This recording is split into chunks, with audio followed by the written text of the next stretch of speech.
මුදලාලි මට දෙන්නකෝ අවුරුදු 8ක් එකම පාටක් තියාගන්න පුළුවන් white budget paint එකක්. මේක ස්ටොක් පටකාල ඉවරනවානේ. තව එක තින්තක ඉතුරු.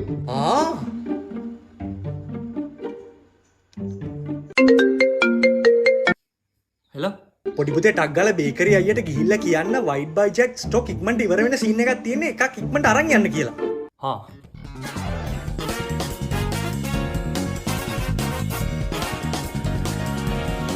අයියේ මල්ලි මොකෝ කලබලේ? තාත්තා හදිසි පණිවිඩයක් කියන්න කිව්වා. ඉතින් බං හදිසි පණිවිඩ නම් මොකටද පයින් දුවගෙන ආවේ? උඹට කාර් එකෙන් මෙන්න තිබුණානේ. අම්මට සිරි. ඔය කොහෙද දුවන්නේ? පටගල වාහනේ අරගෙන එන්නම්. ඈ?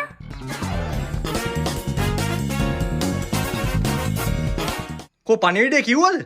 නෑනේ. අයියා මට මතක් කරේ වාහනේ ගිහින්ම පණිවිඩය කියන්න තිබ්බ කියලා. පිටටින් පටගල කියලා එන්නම් ඈ. ඉතින් බං පණිවිඩය කියන්න ඕන මිනිස්සයා මූණට හම්බ වුණාට පස්සේ ආයෙ මොකටද කාර් එකෙන් යන්නේ? අම්මට රෝනේ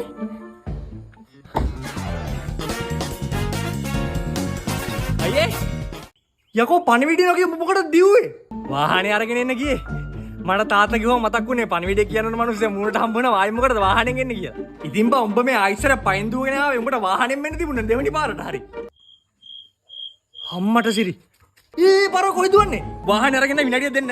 අනේ සුදු මල්ලියේ විනාඩියක් නැවතලා කියන්නව පණිවිඩය කියලා බලයන්කෝ. පණිවිඩේ white budget එකේ paints ටික ටක් ගාලා ඉවර වෙන සීන් එකක් කිව්වා තියෙන්නේ. ටක් ගාලා આવත් එකක් තියාගන්න පුළුවන් කිව්වා. අයියෝ මම දැනටම දෙකක් ගත්තා. එහෙනම් උලන්නේ නැහැ. මම පටගාලා කාර් එක අරන් එන්න. කාර් එක මොකටද? ඇයි පණිවිඩය කියන්නේ? Sacabou.